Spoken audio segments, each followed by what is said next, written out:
시청자 여러분 안녕하십니까. 지금부터 저렇게 안보정론을 시작하겠습니다. 자, 윤석열 대통령이 말이죠. 이제 오늘 그 현장에서 민심의 목소리를 듣는다. 그리고 현장 행보를 강조한다. 이렇게 이제 이미 다 알려져 있지 않습니까? 그래서 윤 대통령이 지침만 되는 것이 아니라 이제 본인이 직접 실행에 옮기고 있습니다. 그래서 오늘 말이죠. 지난번에 이미 예고가 된 대로 타운홀 미팅을 가졌습니다. 마포에 있는 한 카페에서 가졌어요. 자, 그래서 이 카페에서의 민생 이 현장에서 윤 대통령이 어떤 얘기를 들었고 또 어떤 이 얘기를 했는지 여러분께 자세히 말씀드리도록 하겠고요. 그 다음에 민주당이 이제 비상이 걸렸다. 이런 얘기는 뭐 여러분들 잘 아시는데 거꾸로요. 행정대개혁안을 들고 나왔어요. 야, 참 이 꼼수 참 더러운 것이죠. 이 얘기는 결국 뭡니까? 계속 이걸 논쟁거리로 만들어서 절대적으로 서울 메가시티를 만든다는 이런 계획을 사실상 무산시키려고는 작전의 일환. 꼼수가 아니냐 이런 비판을 면하기 어려울 것 같고요. 어제만 해도 이재명이 꼼짝도 못했잖아요. 윤 대통령이 겸손노도로 나오니까 할 얘기가 없는 거예요. 자, 그러더니 드디어 오늘 분심을 드러냈습니다. 자, 이거 이재명이 꼼수 이거 죄인이 말이죠. 말이 많아요. 예. 그리고 지금 이제 홍철호, 그러니까 김포시에서 국회의원을 한 이 홍철호 의원이 그동안에 이제 뭐 여론조사를 해봤더니 압도적으로요. 무려 84%가 서울 편입을 지지하고 있다. 이러한 발언을 하고 있습니다. 자, 그래서 이러한 내용을 가지고 여러분들께 이제 하나씩 정리를 좀 해드리도록 하겠는데요. 야, 이거 참 기가 막힙니다. 이 민주당 이 반응을 보면 정말 우리는 무능합니다. 무책임합니다. 능력이 안 됩니다. 차라리 이렇게 이실직고하면 불쌍한 마음 동정이라도 살 것 아니냐 이런 생각이 들어요. 자, 그러면 맨 먼저요. 윤석열 대통령의 타운홀 미팅 오늘 마포 카페에서 타운홀 미팅을 가졌어요. 자, 우선요, 이 화면을 보시면, 여러분들께서 윤 대통령이 이 분위기, 이렇게 하면 환하게 웃고 있잖아요. 그러니까 오늘 카페에 초대받은 분들이 그야말로 일반 평범한 이런 이 시민들인데 상당히 적극적으로 이제 환영을 해주고 그리고 자기들도 하고 싶은 얘기를 충분히 하고 그리고 대통령이 충분히 설명을 해줘서 이 공감대를 굉장히 높인 그런 성공적인 타운홀 미팅이 된 것이 아닌가. 이렇게 생각이 들어요. 자, 그래서 오늘요, 그러니까 이제 본래는 이게 비상경제민생회의인데 비상경제민생회의를 굉장히 무겁게도 대통령실 안에서 주로 해왔어요. 그러다 보니까 그리고 또 주제도 조금 먼 미래 비전과 관련된 얘기들을 많이 하고 이래서 대통령이 민생을 챙긴다라고 하는 실감이 별로 안 들었다. 그래서 지난 16일 날 수석 비서관 회의에서 이제는 민생 타운홀 미팅을 개최하자. 그리고 경제 활성화를 위해서는 현장 행보가 중요한 거 아니냐. 요렇게 제안을 했어요. 그래서 오늘 그러니까 이제 한 보름 만에 처음으로 마포 카페에서 민생 현장 타운홀 미팅을 가졌습니다. 그래서 오늘 회의에는요, 주부나 뭐 회사원 또 상공인, 뭐 다양한 직업, 그리고 또 연령대도 다양하게 해서 한 60여 명이 참여를 했고요. 그리고 오늘 사회는 이영 장관, 중소벤처기업부 장관이 사회를 받습니다. 그래서 이 정부 차원에서 이제 뭐 추경호 장관 또 원희룡 장관, 이 김주현 금융위원장 이런 분들이 참석했고 대통령실에서는 강승규 시민사회 수석하고 김은혜 홍보수석 이런 분들이 참석을 했습니다. 자, 그래서 오늘 회의에서는요, 기본적으로 윤 대통령이 건전 재정 기조를 굉장히 강조했어요. 그래서 예산을 좀 구조조정을 하려고 하면 한쪽에서는 너 탄핵당할래? 이렇게까지 나온다. 그래서 과잉 정치 현상이 상당히 심각해서 지나치게 유불리를 따지는 그런 성향이 있다. 그래서 이런 거를 좀 고치겠다고 시정연설에도 이제 분명히 밝혔다라고 밝히고 있습니다. 자, 그리고 마포에서 이번 타운홀 미팅을 갖게 된 것은 정치에 입문해가지고 정치 입문 선언을 한 계기가 된 것도 바로 마포였다는 겁니다. 그래서 초심으로 돌아가는 의미에서 마포에서 타운홀 미팅을 갖고 있다. 이렇게 입장을 밝혔어요. 그래서 윤 대통령의 오늘 발언 내용을 보면은요, 재정을 늘리면 물가 때문에 서민이 죽고 서민들을 두툼하게 지원해주는 이런 것도 대통령인 저의 책임이고 또 우리 정부의 책임이다. 이렇게 얘기를 하면서 말이죠. 모두 발언해서 정부는 국민의 안진을 살펴야 되고 또 국민의 어려움도 해결해야 되는 게 정부 아니냐. 그래서 일단은 국민이 못 살겠다고 절규를 하면 그것을 바로 답을 내야 된다. 그래서 불효불급한 예산은 줄이고 서민이 절규하는 분야 예산을 재배치하는데 돈을 받아오는 사람이 죽기 살기로 정하는데 정치 과잉 시대에 이런 것을 하기가 정말 어렵더라. 이렇게 얘기를 하고요. 그리고 저항하는 쪽에서 보면 내년 선거 때 보자. 탄핵시키겠다. 이런 얘기까지 나오는데 그렇지만 나는 하려면 해라. 그렇지만 여기는 써야 되겠다. 그래서 지금 같은 이 정치 과잉 시대에 지나치게 유불리를 따지지 않겠다라고 대통령 본인은 생각한다라는 이런 입장을 밝혔고요. 선거를 위한 정치가 아닌 정말 국민을 위한 어려운 분을 위한 정치를 하겠다고 했고 또 어제 시정연설에서 이런 점을 분명히 했다. 이렇게 밝히고 있어요. 자, 그래서 이러한 정치적인 부담, 더군다나 요새같이 정치 과잉 시대에는 이런 걸 하기가 정말 어렵더라. 그러면서 어떻게 보면 서민들이 사실상 이런 정치 과잉의 희생자일 수도 있겠다. 이런 생각을 밝혔어요. 예, 그리고요. 정치 인물 선언을 한 계기가 된 것이 바로 맛보이기 때문에 오늘 다시 토심으로 돌아가는 기분으로 이제 왔다. 그러면서요. 정부는 국민이 못 살겠다고 절규하면 바로 듣고 어떤 답을 내놓을 수 있어야 되는 거 아니냐. 그러면서요. 누구 탓으로 돌리지 않고 제 책임, 제 정부 책임이다. 이러한 확고한 인식을 갖고 오늘 말씀을 잘 경청하겠고 모든 것은 내 책임이다. 이러한 입장을 내놨습니다. 그리고요. 이제 오늘 이제 카페 창문에는요. 국민은 늘 옳습니다. 언제나 듣겠습니다. 라고 하는 문구가 적힌 플래카드가 걸려 있었고요. 윤 대통령 테이블 위에는요. 국민의 목소리는 경청하였습니다. 라는 팻말이 놓여 있었습니다. 자, 그래서 이런 팻말과 이 플래카드가 얘기해 주듯이 오늘 윤 대통령이 그야말로 민생의 생생한 목소리를 제대로 듣는 아주 중요한 기회가 되지 않았나 이렇게 생각이 듭니다. 자, 이번에는 이제 이 서울 메가시티와 관련된 내용을 말씀을 드리겠는데요. 자, 우선 전반적인 분위기는 찬성 분위기가 압도적으로 높아요. 자, 그래서 이 김포에서 국회의원을 한 이 홍초로 김포을 장협위원장입니다. 그래서 오늘 이 라디오 김종배 시선 집중에 나와서 얘기를 했는데요. 최근에 김포 시민 1750명을 대상으로 해서요. 그러니까 지난 9월 10일 날이라고 합니다. 이날 그러니까 1만 이 시민 말이죠. 2,500명을 모시고 체육관에서 이 행사를 했대요. 요때 체육관에서 행사하면서 바로 말하자면 즉석 여론조사를 했대요. 그랬더니 1,750명이 이 여론조사에 의했는데 그 중에 84%가 서울 편입을 찬성하더라. 이렇게 지금 밝혔어요. 그래서 민주당은 김포에서요. 이 지난 4년 동안 정치 그랜드 슬램을 했는데 도대체 이 골드라인 문제가 악화돼서 지옥 처리라는 오명까지 얻었다는 겁니다. 남은 게 뭐냐 이거죠. 그래서 이러한 문제를 본인이 이제 그리고 우리 국민님이 해결할 수 있는 상황이 되지 않았느냐. 그래서 지옥철 문제도 한꺼번에 이게 한 칼에 해결할 수 있게 되고 그리고 이제 이 건설 폐기물 처리장 문제도 한 방에 이 김포시장이 해결한 건 아니냐. 그래서 5호선과 9호선을 동시에 해결할 수 있는 능력, 의지 이런 자세를 가진 게 바로 우리 국민의힘이고 국민의힘 지금 이제 김포시장이다 이거죠. 그래서 그런 일화를 소개를 하고 있어요. 자, 이걸 보면은요. 이미 이제 이 여론 면에서는 뭐 끝난 것이 아닌가 이렇게 생각이 들어요. 그리고 말이죠. 지금 이제 이 온라인 커뮤니티나 이제 그다음에 이제 부동산 주식 맘카페 이런 데서도 메가 서울이 대대적으로 지금 환영의 분위기라고 그래요. 그래서 지도를 보면 부천, 광명, 과천은 가능성이 있어 보인다. 서울시 의정부구 가능할까? 서울시 하남구 원합니다. 그리고 고양시, 덕양구는 서울에 편입하고 일산은 따로 떼는 건 가능해 보인다. 이러한 찬성의 글이 대대적으로 많이 올라오고 있다는 겁니다.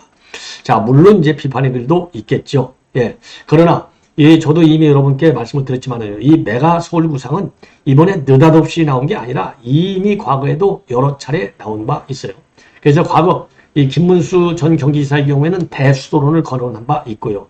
남경필 전 경기지사죠. 이분도 이 경기지사의 경우에는 메가시티론을 내놓은 바 있어요. 두 분 다 공통점은 수도권 규제를 완화해야 되겠다. 그리고 수도권의 세계 경쟁력을 제고시켜야 되겠다. 그리고 세계적인 수도 광역화 추세도 우리가 감안해서 뒤떨어지지 않게 선제적으로 나가야 될 것이 아니냐. 이렇게 됐지만은 그 당시에 비수도권의 반발로 인해서 실현되지 못한 바 있습니다.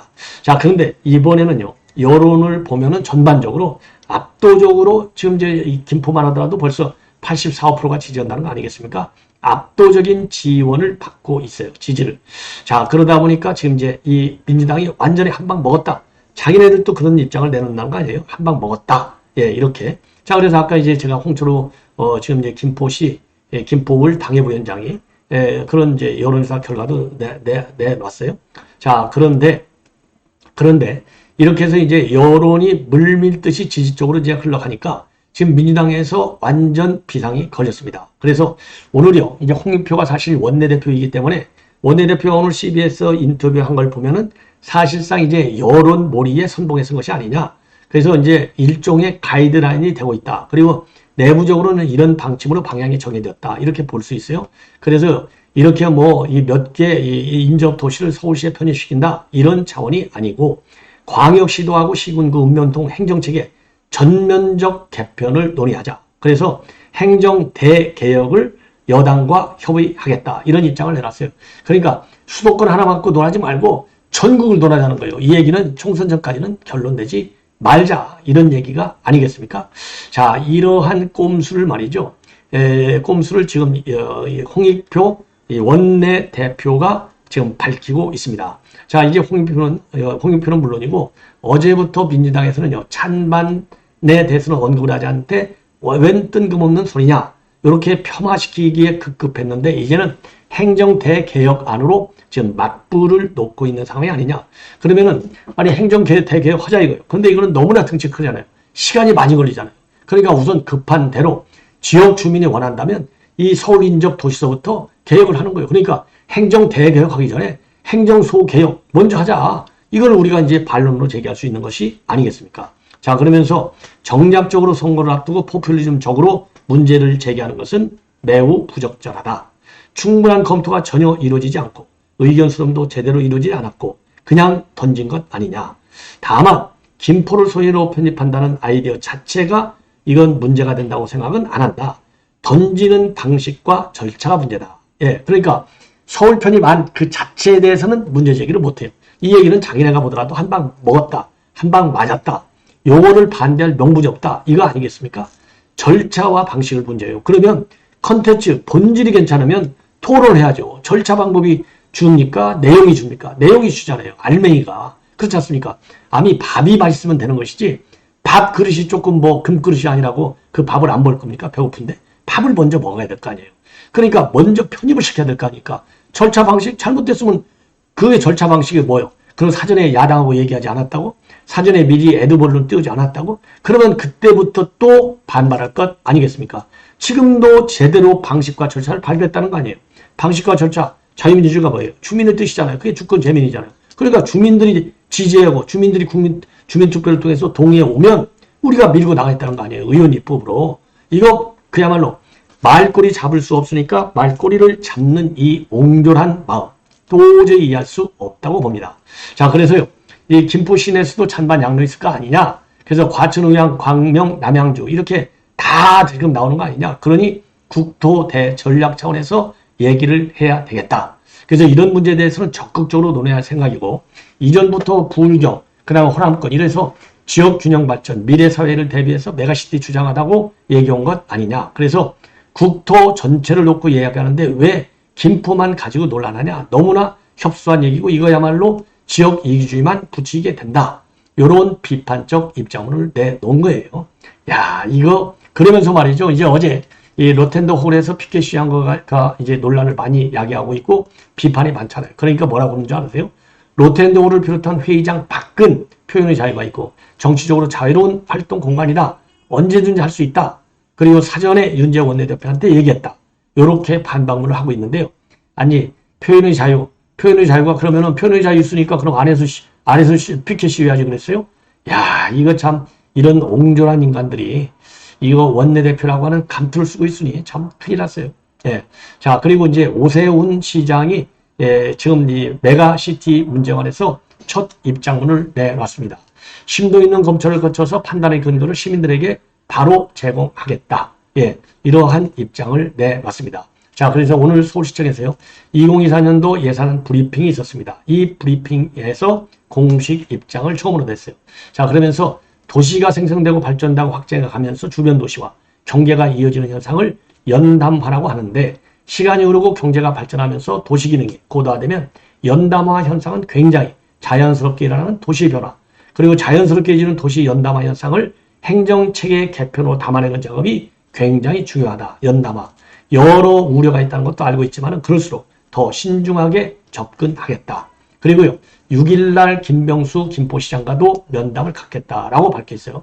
자, 그래서요. 김포시가 어떤 의미에서 어떤 목표를 가지고 서울시 편입을 추진하는지 들어보고 뜻을 정확히 파악해 판단해 보겠다. 그 시점을 시작으로 해서 과연 김포시의 서울 편입이 서울시 도시경쟁력 미래에 도움이 될 것인지, 어떤 역기능이 될 것인지, 삶의 질 향상에는 어떤 도움이 될 것인지에 대해서 깊이 있는 연구를 시작하겠다. 그래서 심도 있는 검토를 거쳐서 판단 근거를 시민들에게 바로 제공하겠다.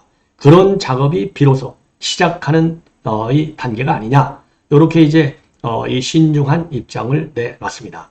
자, 이제 마지막으로 이재명 얘기를 하지 않을 수가 없네요. 자, 이재명이 이 꼼수 뭐라고 얘기했습니까? 이 시정연설 국민을 원숭이로 여기냐? 국민을 원숭이로 여겨? 우리 국민은요, 이재명이를 사람으로 여기지 않습니다. 예. 원숭이만 해도 다행이죠. 이재명이는 이건 상X지, 이게 사람입니까? 형수욕설 하는 거 보시라니까요. 예. 자, 그래서 시정연설에서 뭐라고 했느냐?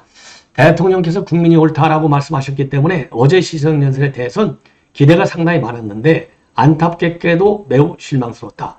국민들을 원숭이로 여기는 것은 아닌지 생각까지 들 정도다. 야, 이거 원숭이 맡은 못한 인간이 말이죠. 못하는 말이 없어요. 예.